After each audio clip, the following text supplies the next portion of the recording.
Dear friends, welcome to my channel Easy English Learning. আজকে আমি আবার আপনাদের মাঝে উপস্থিত হয়েছি নতুন একটি ক্লাস, নতুন একটি বিষয় নিয়ে। আমরা ইতিপূর্বে কেস অ্যান্ড ইটস ক্লাসিফিকেশনস অর্থাৎ কারক এবং তার বিভাজনগুলো সম্পর্কে জেনেছিলাম। আজ থেকে আমরা প্রত্যেকটা বিভাজন সম্পর্কে আলাদা আলাদা করে জানব। তাই আজকের ক্লাসটি হচ্ছে কেস এর বিভাজনের প্রথম বিভাজন, দ্যাট মিন্স নমিনেটিভ কেস। আজকে আমরা নমিনেটিভ কেসটি নিয়ে আলোচনা করব। তাহলে দেরি না করে আমি তপন কুমার চৌধুরী আরম্ভ করছি nominative case.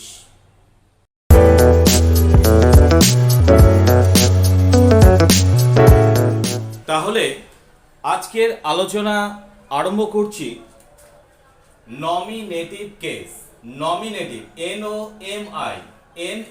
NOMINATIVE nominative case CASE, যার বাংলা অর্থ হচ্ছে কর্তৃকারক। তাহলে সর্বপ্রথমে কেসের যে ডিভাইডেশনগুলো শিখেছিলাম তার প্রথম বিভাজন বা প্রথম বিভাগটি আমি এখানে লিখলাম। আজকে এই বিভাগটি নিয়েই আমরা আলোচনা করব। তাহলে সর্বপ্রথমে আমাদের জানতে হবে নমিনেটিভ বা কর্তৃকারক বিষয়টি কি।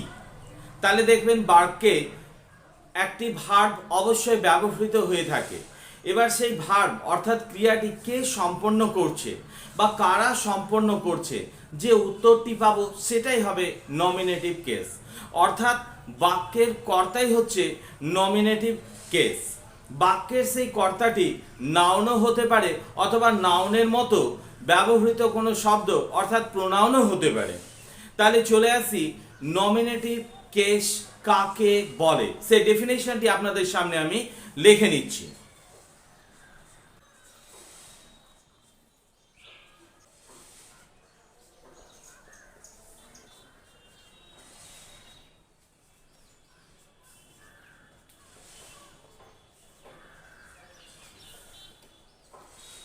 আপনাদের সামনে পুরো নমিনেটিভ কেসের যে ডেফিনেশন, সেই ডেফিনেশনটি লিখলাম। তাহলে ডেফিনেশনটা কি, সেই ডেফিনেশনটা পড়ে নেওয়া যাক এবার। তাহলে ডেফিনেশনটি হলো নাউন বা প্রোনাউন যখন কর্তা রূপে ব্যবহৃত হয় তখন তাকে নমিনেটিভ কেস বা কর্তৃকারক বলে। কি ক্লিয়ার হয়েছে বিষয়টি? তাহলে very simple and very easy definition of nominative case here I have already introduced in front of you. আমি আপনাদের সামনে খুব সহজ এবং খুব সাধারণ একখানা ডেফিনেশন নমিনেটিভ কেসের আপনাদের সামনে তুলে ধরলাম। তাহলে আরেকবার সেই নমিনেটিভ কেসটি কাকে বলে তার ডেফিনেশনটি আরেকবার পড়ে নেওয়া যাক। তাহলে ডেফিনেশনটা দেখুন, নাউন বা প্রোনাউন যখন, নাউন বা প্রোনাউন, আপনি নাউন বা নাউনের মতো এমন কিছু শব্দ, এই কথাটি বলার চেয়ে আমি প্রোনাউনটা খুব সহজে ব্যবহার করতে পারলাম এবং প্রোনাউন এই শব্দটি ব্যবহার করলে আপনাদের ডেফিনেশনটা আরো বেশি সহজ হয়ে যাচ্ছে। তাহলে নাউন বা প্রোনাউন যখন কর্তা রূপে, অ্যাকচুয়াল কি কর্তা, কর্তা মানে কি সাবজেক্ট, সাবজেক্ট কর্তা মানে ইংরেজিতে সাবজেক্ট রূপে ব্যবহৃত হয় তখন তাকে নমিনেটিভ কেস বা কর্তৃকারক বলে। তখন তাকে কি বলা হয়? নমিনেটিভ কেস বা কর্তৃকারক। অর্থাৎ একটা বাক্য আছে, ধরুন বাক্যের মধ্যে ক্রিয়া অবশ্যই থাকে, এবার সেই ক্রিয়াটা কে সম্পন্ন করছে, তাহলে সেই যে সম্পন্ন করছে বা যারা সম্পন্ন করছে সেটাই হচ্ছে কর্তৃকারক। কি কথাটা বোঝা গেছে? তো একটা উদাহরণ আপনাদের সামনে দিয়ে ফেলি। যেমন আমি প্রথমে বাংলাটা লিখছি, রতন ভাত খায়। আমি খুব সহজ একখানা বাক্য আপনাদের সামনে লিখে ফেললাম, রতন ভাত খায়। ওকে, এবার দেখুন এই বাক্যটিতে কোনটি ক্রিয়া বা ভার্ব রয়েছে সেই ভার্বটাকে খুঁজে বের করতে হবে। তাহলে ক্রিয়া বা ভার্ব কাকে বলে এই বিষয়ে আপনাদের সাথে আমি বিস্তারিত আলোচনা করেছি আপনাদের পার্টস অফ স্পিচে। সেই ধারণা থেকে আপনারা বের করুন, সেটা হচ্ছে কি রতন ভাত খায়। তাহলে রতন ভাত খায়, তাহলে এখানে দেখুন এই যে খাই, এই যে খাওয়া, এটা কোনো কিছু করা বোঝানো হচ্ছে, এটা হচ্ছে কি ক্রিয়া। ইংরেজিতে কি বলা হয়? ইংরেজিতে কি বলা হয়? ভার্ব। ভেরি গুড, ঠিক আছে। তাহলে এটা হচ্ছে কি ক্রিয়া। তাহলে রতন ভাত খায়। এবার দেখুন এই যে খাওয়ার কাজ, ওকে, এই যে খাওয়ার কাজ কে সম্পূর্ণ করছে? তাহলে উত্তরটি কি আসছে দেখুন আপনাদের সামনে, রতন চলে আসছে। কে আসছে? রতন। তাহলে এই রতনটাই হচ্ছে কি নমিনেটিভ কেস, নমিনেটিভ কেস। তাহলে এই রতন হচ্ছে সাবজেক্ট, এই অ্যাকচুয়াল কি সাবজেক্টের কাজ করছে। তাহলে এটা হলো নমিনেটিভ, নমিনেট। এবার এ কি করছে? যে সম্পর্ক তৈরি করছে, সেটাই হয়ে যাচ্ছে নমিনেটিভ কেস। তাহলে অ্যাকচুয়াল শুধু এই সাধারণ ধারণাটা আপনারা মনে রাখুন, যে এই যে রতন যে এই যে খাওয়ার কাজটি সম্পন্ন করছে, সেটাই হচ্ছে নমিনেটিভ কেস। তাহলে এখানে রতন হচ্ছে নমিনেটিভ কেস। ইংরেজিতে ট্রান্সলেট করলে কি দাঁড়াবে? এবার ইংরেজি ধারণাটা আপনাদের সামনে নিয়ে আসছি, একই ধারণা। যেমন রতন ভাত খায়, ইংরেজিতে কি দাঁড়াবে? Ratan eats rice. তাহলে ইটস, এই যে verb, it is the verb, এই ভার্ব, এই ভার্বটি কে ফিনিশ করছে, কে সম্পন্ন করছে? তাহলে উত্তর চলে আসছে কি রতন। তাহলে রতন হচ্ছে কি নমিনেটিভ। তাহলে ইংরেজির ক্ষেত্রেও আমরা ধারণা পেলাম। তাহলে দেখুন এখান থেকে একটা খুব সহজ এবং খুব শর্টকাট মেথড আপনাদের সামনে আমি বলছি, যে নমিনেটিভ কেস কিভাবে খুঁজে বার করবেন। আপনারা বাক্যে যাবেন, বাক্যে ক্রিয়া বের করবেন, ওকে। ক্রিয়াকে কে বা কারা দিয়ে প্রশ্ন করলে যে উত্তরটি পাবেন, সেটাই হচ্ছে নমিনেটিভ কেস। আমি লিখে নিচ্ছি এটা, আপনারা কিন্তু অবশ্যই নোট করুন। এবং এই যে শর্টকাট বিষয়টি, এই বিষয়টা আপনাদের কিন্তু প্রায় ক্ষেত্রে আপনাদের কাজে লাগবে, সেই বিষয়টাও আপনারা কিন্তু মনে রাখবেন। আমি লিখে দিচ্ছি সেই বিষয়টি। তাহলে স্টার্ট দিয়ে লিখি, বিশেষ কথা আছে, এটা এটা মাথায় রাখতে হবে। তো সেই বিশেষ কথাটা কি? বাক্যে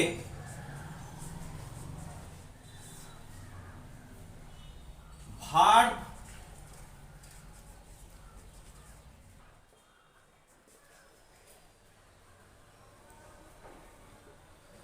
তাহলে দেখুন সেই বিশেষ কথা আপনাদের বিশেষভাবে মাথায় রাখতে হবে। সেই কথাটি আপনাদের সামনে আমি লিখলাম, সেই কথাটি কি এবার আপনাদের পড়ে শোনাচ্ছি।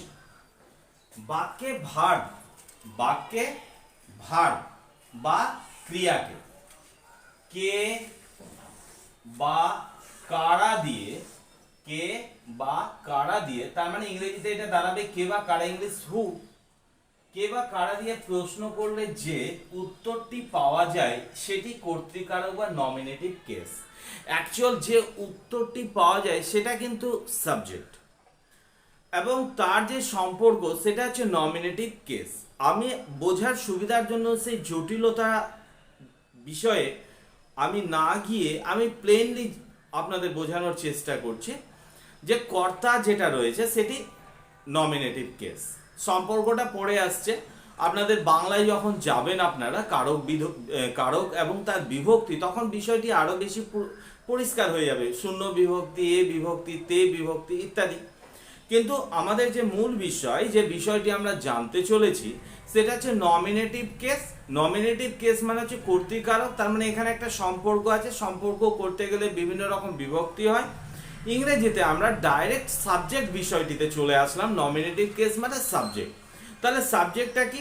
বাক্যে যে কাজটি সম্পন্ন করে সেটি হচ্ছে সাবজেক্ট।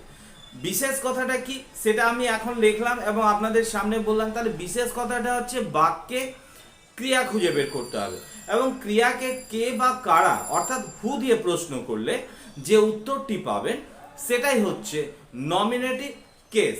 তাহলে দেখুন আপনাদের সামনে আবার, তাহলে বাক্যে ভার্ব বা ক্রিয়াকে কে বা কারা, ধরুন এখানে কি রয়েছে? রতন ইটস, বাংলাটা দেখুন, রতন ভাত খায়, তাহলে এখানে ক্রিয়াটা হচ্ছে খায়। এবার কে খায়? তাহলে উত্তর কি পাচ্ছেন আপনারা? রতন। তাহলে রতন কি হলো? সাবজেক্ট, অর্থাৎ নমিনেটিভ কেস। ঠিক তেমনি এখানে ইংরেজিতেও ঠিক তেমনি হু, হু ইটস, কে খায়? তাহলে দেখুন রতন, তাহলে রতন হয়ে যাচ্ছে কি নমিনেটিভ কেস অর্থাৎ সাবজেক্ট। ক্লিয়ার হয়ে গেছে তো বিষয়টি? এবার দেখুন এখানে তো নাউন পাচ্ছেন, আবার কখনো কখনো কিন্তু প্রোনাউনও পাবেন। যেমন একটা উদাহরণ আপনাদের সামনে দিচ্ছি, প্রোনাউন কি করে পাওয়া যাবে সেটা দেখুন। এখানে দেখলাম he goes to school, he goes to school, তার মানে সে বিদ্যালয়ে যায়, কি ঠিক আছে তো? এবার দেখুন এই বাক্যে ভার্ব কোনটি রয়েছে, তাহলে গোজ হচ্ছে ভার্ব। এই গোজকে প্রশ্ন করুন হু, হু গোজ, কে যায়, হু, তাহলে হু দিয়ে প্রশ্ন করলে আপনি উত্তরটা পাবেন হি, তার মানে সে স্কুলে যায়। এই সেটাই হচ্ছে কি সাবজেক্ট, সাবজেক্ট অর্থাৎ নমিনেটিভ কেস। কি কথাটা বোঝা গেছে তো? তাহলে প্রোনাউনও কিন্তু আমরা নমিনেটিভ কেস অর্থাৎ সাবজেক্ট হিসাবে পেয়ে থাকি।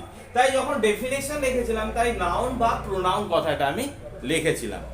আবার অনেক ক্ষেত্রে দেখবেন ইট, ইন্ট্রোডাক্টরি ইটকেও কিন্তু আপনারা সাবজেক্ট হিসাবে পাবেন।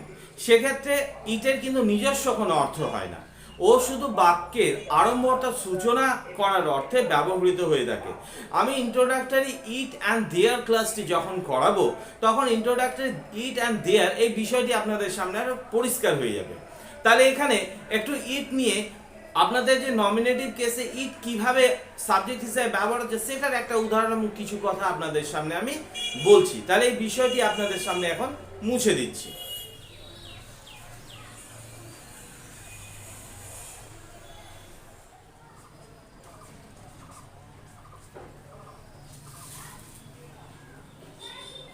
তাহলে দেখুন এখানে আমি লিখলাম যে বিশেষ বিষয়টি, তা হলো দেখুন ইমপার্সোনাল অর ইন্ট্রোডাক্টরি ইটকেও নমিনেটিভ হিসেবে ধরা হয়ে থাকে। নমিনেটিভ কেস, নমিনেটিভ কেস হিসেবে ধরা হয়ে থাকে। তার মানে দেখুন আমরা ইন্ট্রোডাক্টরি ইট, আমি কিছুক্ষণ আগেই বললাম এটা একটা অন্য একটা গ্রামার আছে যে ক্লাসটি আপনাদের সাথে আমি শেয়ার করব, একটু অপেক্ষা করতে হবে। তাহলে দেখুন ইমপার্সোনাল আর ইন্ট্রোডাক্টরি ইটকেও নমিনেটিভ কেস হিসেবে ধরা হয়।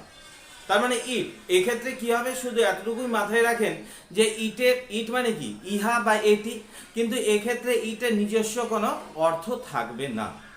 কি কথাটা বোঝা গেছে তো? যেমন আপনাদের সামনে আমি একটা উদাহরণ লিখছি, এখন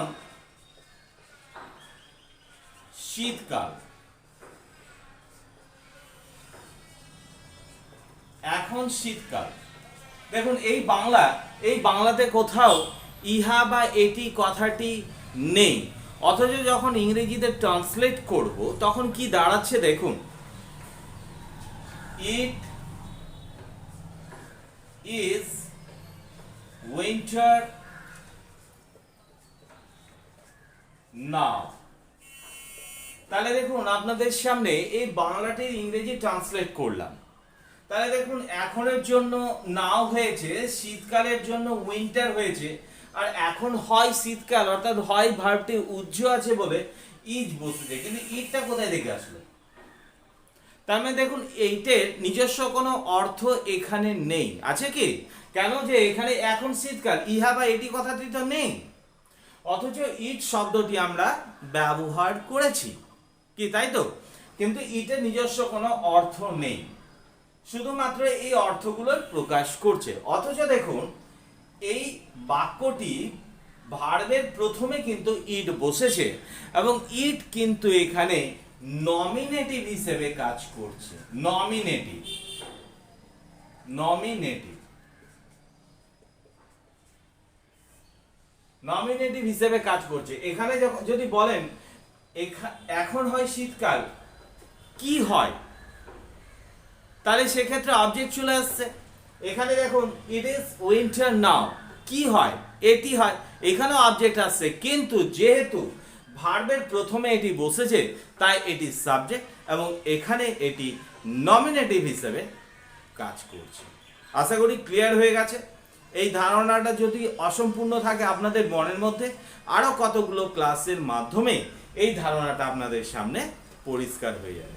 এবার দেখলেন আপনারা, আপনাদের সামনে কয়েকটি প্রায় 3খানা বাক্য আমি ইন্ট্রোডিউস করলাম। প্রত্যেক ক্ষেত্রে দেখতে পেলেন যে নমিনেটিভ কেস বাক্যের প্রথমে অর্থাৎ ভার্বের প্রথমে বসছে। তাহলে স্বাভাবিকভাবে প্রশ্ন হতে পারে যে নমিনেটিভ কেস বা সাবজেক্ট কি সর্বদাই বাক্যের প্রথমে বসে বা ভার্বের প্রথমে বসে? সেই প্রশ্নটির সমাধান আপনাদের সামনে এবার পরবর্তী বিষয়টি নিয়ে আমি আলোচনার মাধ্যমে দেখাচ্ছি। তাহলে দেখুন এখানে নমিনেটিভ কেস এর অবস্থান, এখন যে বিষয়টি আমরা শিখব।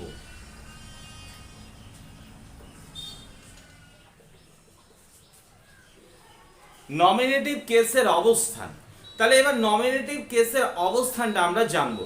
সব ক্ষেত্রে যে বাক্যের প্রথমে হবে তা নয়, কতগুলো বাক্যের প্রথমে হবে। আমরা ধরুন সকালে বিছানা থেকে ছাড়া থেকে শুরু করে বিছানায় রাতে যাওয়া পর্যন্ত আমরা কত বাক্য বলি, তার মধ্যে বেশিরভাগ বাক্যই ধরুন 90 থেকে 95% বাক্যই কিন্তু আমরা যে বলি সেই বাক্যকে বলা হয় অ্যাসার্টিভ সেন্টেন্স।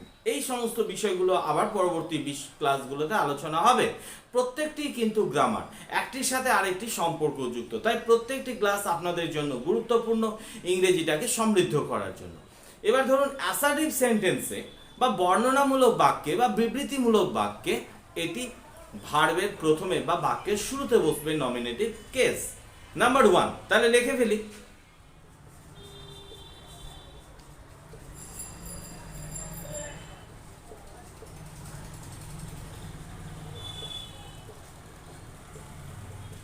আপনাদের সামনে নাম্বার 1 যেটা লেখা হলো অ্যাসার্টিভ সেন্টেন্স বা বর্ণনামূলক বাক্যে।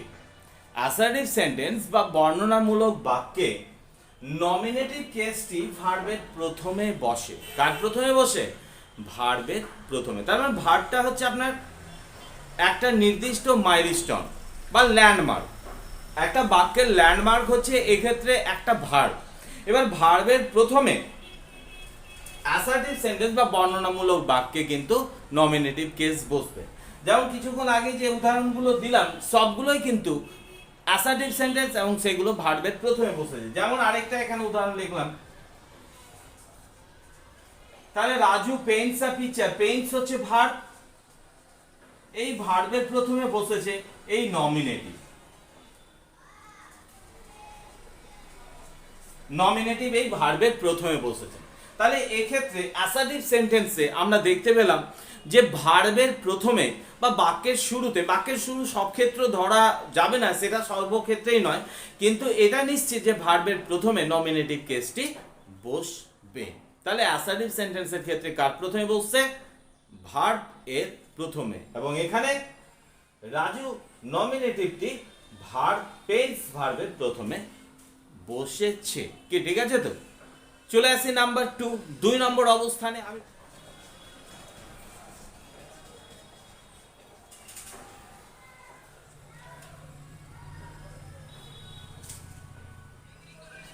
তাহলে দেখুন এবার আমাদের সামনে দ্বিতীয় বাক্য, যে ক্ষেত্রে নমিনেটিভ কেসের অবস্থান কিন্তু বদলে যাবে। তাহলে দেখুন এখানে ইন্টারোগেটিভ সেন্টেন্স। ইন্টারোগেটিভ সেন্টেন্স তার মানে কি? প্রশ্নবোধক বাক্য। অর্থাৎ এখানে যে বাক্যে জিজ্ঞাসা করা হয় বা এই বাক্যটির শেষে একটি জিজ্ঞাসা চিহ্ন থাকবে, এরকম বাক্যে নমিনেটিভ কেসটা সর্বদা ভার্বের পরে বসবে। ধরুন একখানা উদাহরণ,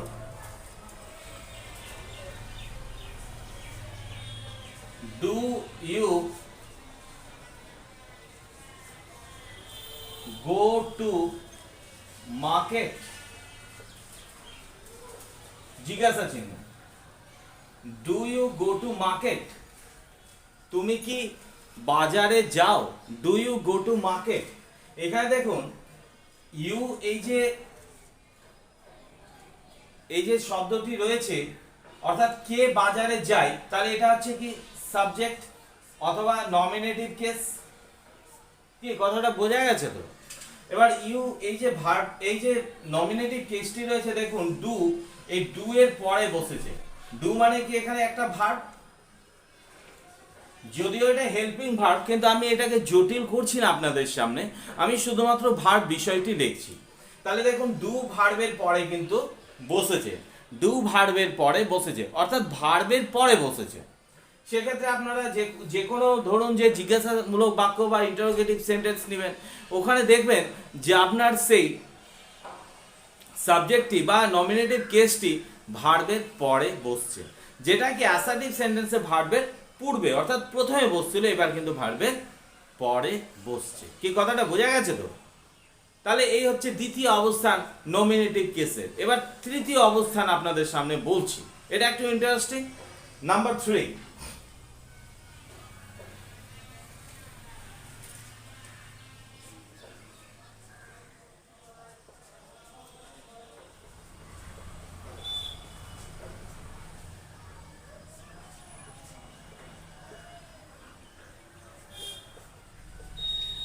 নাম্বার 3 দেখুন, ইম্পারেটিভ সেন্টেন্স। ইম্পারেটিভ সেন্টেন্স আদেশ, অনুরোধ, উপদেশ ইত্যাদি মূলক বাক্য। এই সমস্ত বাক্যে কিন্তু এই সমস্ত বাক্যে প্রতি ক্ষেত্রে সাবজেক্ট বা নমিনেটিভ কেসটি হয় ইউ। কি হয়? ইউ।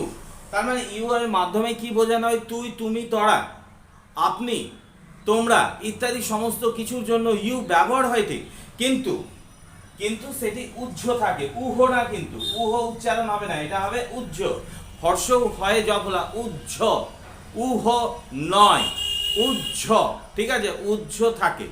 তাহলে দেখুন এখানে ইম্পারেটিভ সেন্টেন্সে প্রতি ক্ষেত্রে সাবজেক্ট বা নমিনেটিভ কেসটি হয় ইউ।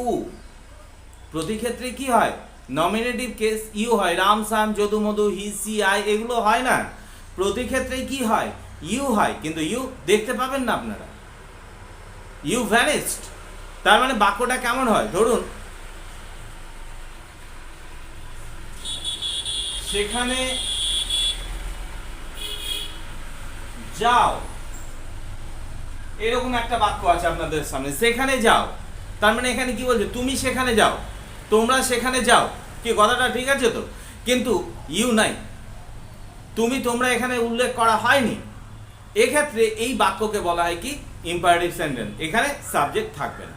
যদি সাবজেক্ট দিয়ে দাও তাহলে সেটা কি হয়ে যাবে? Assertive sentence. কিন্তু সাবজেক্ট নেই, ইম্পারেটিভ সেন্টেন্স। সেক্ষেত্রে ইংরেজি দাঁড়াচ্ছে গো দেয়ার, সেখানে যাও, কিন্তু এখানে কোনো সাবজেক্ট নেই, অর্থাৎ নমিনেটিভ অথবা সাবজেক্ট গায়েব আছে, এখানে পুরো ফাঁকা।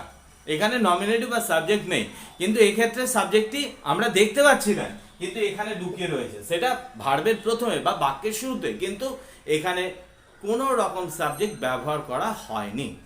তাহলে নমিনেটিভ কেসের সম্পর্ক আছে ঠিক, কিন্তু নমিনেটিভ নাই, সাবজেক্টটি গায়েব আছে।